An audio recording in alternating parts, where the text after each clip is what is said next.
हाँ, इस वीडियो में हम कैंसर की रोकथाम के थर्ड लेवल के उपायों के बारे में चर्चा करना चाहेंगे। तो आज का टॉपिक है कैंसर की रोकथाम के उपाय थर्ड लेवल पार्ट 3। यह मेडिसिन एक जो सब्जेक्ट होता है नर्सिंग का, उसमें इसकी व्याख्या की गई है। इसका फर्स्ट लेवल और सेकंड लेवल पर जो हम रोकथाम के लिए उपाय कर सकते हैं, उस पर हमने पिछली वीडियो में तमाम बृहद चर्चा कर लिया है। अब आज के एपिसोड में हम एक कैंसर पीड़ित व्यक्ति के लाइफ में थर्ड लेवल पर क्या प्रयास करते हैं और उसके बेकार हो गए जीवन को किस तरह से फिर उत्पादक लेवल पर लाने के लिए क्या क्या प्रयास कर सकते हैं, तो इन सारे बिंदुओं पर हम आज के वीडियो में चर्चा करना चाहेंगे। आइए हम देखते हैं कैंसर की रोकथाम थर्ड लेवल पार्ट 3 MSN में क्या क्या खास बातें हैं। तो जैसा कि लेवल फर्स्ट और लेवल सेकंड के बारे में तो हम लोग चर्चा कर चुके हैं। आज जो लेवल थर्ड की बात हम करेंगे, इसमें कहा गया है कि किसी बीमारी के प्रारंभिक अवस्था में आगे बढ़ जाने पर इसके कारण होने वाले तमाम जो डैमेज्ड पार्ट होते हैं, अपंगता हो जाती है और ऑर्गन्स जो हैं वो डिफेक्टिव हो जाते हैं, डैमेज हो जाते हैं, जिसको हम विकलांगता कहते हैं, तथा विभिन्न तरह के जो कष्ट होते हैं, उन सभी को रोकने के लिए हम थर्ड लेवल की रोकथाम के उपाय में उन्हीं मानकों को पूरा करते हैं। तो वो प्रयास क्या होते हैं, इसमें जो पहला दिया गया है वो है अपंगता को सीमित करना। इसमें बताया गया कि इसके अंतर्गत कैंसर के कारण हुई क्षति एवं अपंगता को सीमित कर व्यक्ति को विकलांग होने से रोका जा सकता है।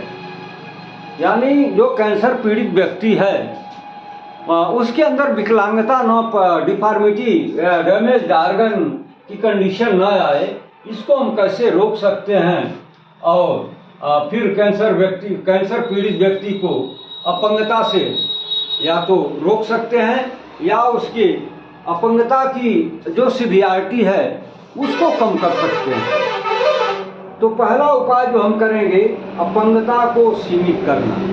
तो अपंगता को सीमित करना ये क्या है, इसके अंतर्गत कैंसर के कारण हुई जो क्षति है, डैमेज है, जो पार्ट खराब हो गया बॉडी का या अपंग हो गया है, तो उसको सीमित करना। ये मेरा एक स्वास्थ्य कर्मी का एक टारगेट होता है कि जो डैमेज हो चुका, बाकी जो पार्ट्स बचे हुए हैं उनको इसी पर रोका जाए। तो ये जो पहला प्रयास किया जाता है थर्ड लेवल के उपाय में, वो है अपंगता को सीमित करना।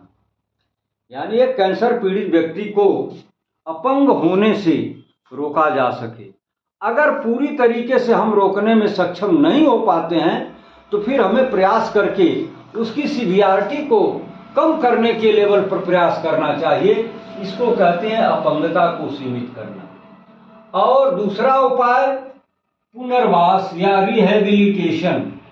ये रिहेबिलिटेशन क्या है, इसके द्वारा हम क्या मदद कर सकते हैं एक कैंसर पीड़ित व्यक्ति की। तो रिहेबिलिटेशन क्या होता है, इसके अंतर्गत एक अक्षम तथा अनुत्पादक कैंसर पीड़ित व्यक्ति को समर्थ एवं प्रोडक्टिव व्यक्ति बनाने के लिए विभिन्न medical, educational, occupational, social, psychological method का उपयोग करते हैं। यानी जो कैंसर से पीड़ित व्यक्ति है वो शारीरिक रूप से अक्षम हो चुका है और वो किसी भी तरह के प्रोडक्टिव स्टेज में नहीं है, तो ऐसे व्यक्ति को हम समर्थ बनाने के लिए या उसके लाइफ को प्रोडक्टिव बनाने के लिए हम तमाम उपाय करते हैं, जिसमें विभिन्न ये जो मेथड दिए गए हैं, जैसे मेडिकल, यानी रिहेबिलिटेशन में मेडिकल की सहायता से या फिर उसको एजुकेशन दे करके, फिर ऑक्यूपेशनल व्यावसायिक शिक्षा दे करके, फिर उसको सामाजिक शिक्षा दे करके, और उसका जो ये साइकोलॉजिकल यानी उसका जो मानसिक स्तर है, लेवल है, इसमें हम तमाम उसको काउंसलिंग करके, उसको डिस्कशन करके, उसको मोटिवेट करके और पुनर्वास के माध्यम से उस व्यक्ति को फिर हम प्रोडक्टिव लाइफ में वापसी करा दें, यही रिहेबिलिटेशन होता है। ताकि वह पीड़ित व्यक्ति के द्वारा होने वाला कोई भी एक्टिविटीज, कोई भी कार्यक्रम वो अपने जितना उसकी बॉडी की क्षमता है उसके मैक्सिमम लेवल तक उसको प्राप्त कर सके और वह एक यूजफुल एवं प्रोडक्टिव व्यक्ति बन सके। यानी ये जो कैंसर पीड़ित व्यक्ति है, रिहेबिलिटेशन के माध्यम से हम उसका कुछ वो अपग्रेडेशन करते हैं, जैसे साइकोलॉजिकली, सोशली और व्यावसायिक दृष्टिकोण से, शैक्षिक दृष्टिकोण से और मेडिकल की सुविधा दे करके इन तमाम उपायों को उसके अंदर अप्लाई करके और उसके जीवन में जो ये अनप्रोडक्टिविटी आ चुकी है और वह व्यक्ति अपने को बिल्कुल अनयूजुअल समझने लगा है, तो उसके साइकोलॉजिकल लेवल को हम थोड़ा अपग्रेड करें, उसके सोशल थिंकिंग में परिवर्तन लाएं और उसको व्यावसायिक रूप से जोड़ें। यानी वो कुछ तो कर सके, जितना कर सकता है उसी में उसको हम एक्सपर्ट करें। फिर उसको तरह तरह के हेल्थ से संबंधित, कैंसर से संबंधित एजुकेशन पॉइंट्स के बारे में बताएं और उसको मेडिकल की सुविधा तो देना ही देना। तो इस तरह से रिहेबिलिटेशन के माध्यम से हम एक अनुपयोगी हो चुके या अनप्रोडक्टिव कंडीशन में जा चुके कैंसर पीड़ित व्यक्ति के लिए इतना कुछ कर सकते हैं। फिर अगला पॉइंट है कैंसर रोगी का पुनर्वास। कैंसर रोगी का हम पुनर्वास कैसे करते हैं? तो कैंसर एक, जैसा कि ऑलरेडी वीडियो फर्स्ट में बताया गया है कि कैंसर एक progressive and life threatening disease मानी जाती है। यानी ये क्रमशः एडवांस की तरफ जाती है। ये जब एक बार हो गया, व्यक्ति पीड़ित हो गया इससे, तो फिर ये बीमारी रुकने का नाम नहीं लेती है। ये ग्रेजुअली धीरे धीरे इम्प्रूवमेंट ही करती है और यह जीवन को इतना भयभीत कर देती है कि बिल्कुल जीवन को ये रिस्क जोन में लेके चली जाती है। कई बार कैंसर रोगी ऐसी स्थिति में पहुंच जाता है जहां उसका ट्रीटमेंट, सफल ट्रीटमेंट करना संभव नहीं हो पाता है और ना ही उसके लिए कोई सफल ट्रीटमेंट हमारे पास है। तो वह व्यक्ति जो इस कंडीशन में चला गया है जहां उसको पूरी तरीके से ठीक नहीं किया जा सकता है, तो ऐसी स्थिति में पहुंच चुके हुए रोगी में हम ये जो शारीरिक, मानसिक, सामाजिक एवं आर्थिक रूप से अपने को वो लाचार समझने लगता है। जब उसे मालूम हो जाता है कि अब हम लाख दवा करें लेकिन अब हम कंप्लीट अच्छी पूरी तरीके से ठीक नहीं हो सकते हैं, तो इस तरह की स्थिति में पहुंचे हुए पेशेंट को हमें क्या करना चाहिए कि उसको, हमें शारीरिक रूप से बहुत कमजोर हो जाता है और शरीर के विभिन्न अंग उसके संरचनात्मक यानी एनाटॉमिकली एंड फिजियोलॉजिकली रूप से, क्रियात्मक और रचनात्मक रूप से वो बेकार हो जाता है। मानसिक रूप से भी वह अपने आप को अक्षम समझने लगता है, उसके बहुत सारे आवश्यक कार्य बाधित होने लगते हैं।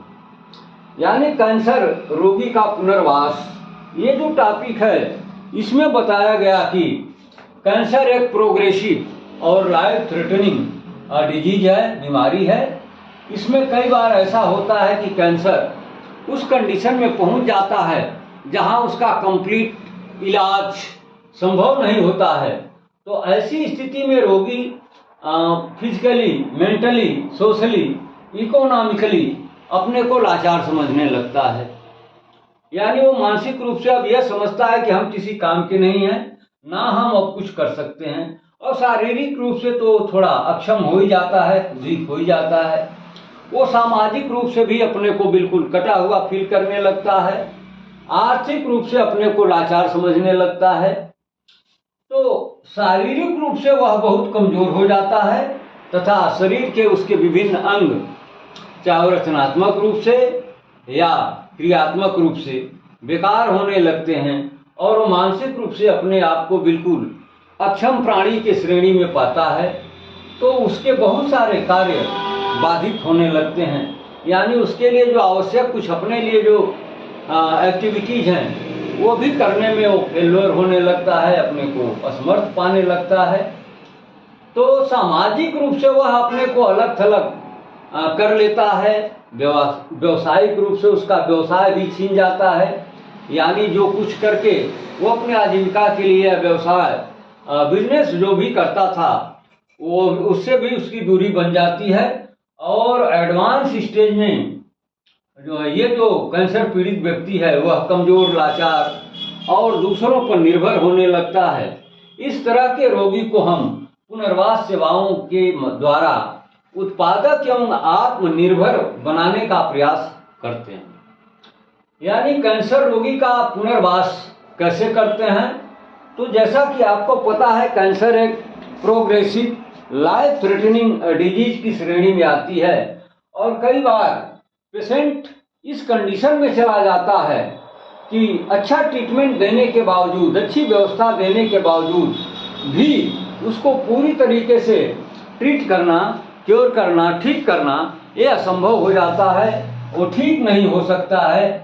तो इस स्थिति में रोगी जो है वो शारीरिक रूप से, मानसिक रूप से, सामाजिक रूप से, आर्थिक रूप से अपने को बिल्कुल बेबस, लाचार समझने लगता है और शरीर भी उसका इतना कमजोर हो जाता है कि उसके शरीर के तमाम अंग काम करना बंद कर देते हैं या फिर उनमें विकलांगता आ जाती है।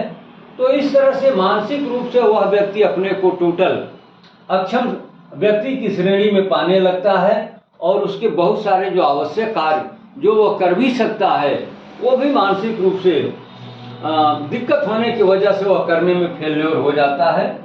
सामाजिक रूप से वह अपने को बिल्कुल अलग थलग कर लेता है और फिर उस व्यवसाय तो उसका चौपट हो ही जाता है, यानी वह मानसिक रूप से यह सोच नहीं पाता है कि हम अब भी कुछ कर सकते हैं, कोई व्यवसाय कर सकते हैं। लेकिन जब यह बीमारी एडवांस स्टेज में उस व्यक्ति को ले जाती है तो यह व्यक्ति बिल्कुल कमजोर, लाचार एवं दूसरों के सहारे जीवन जीने के बारे में सोचने लगता है।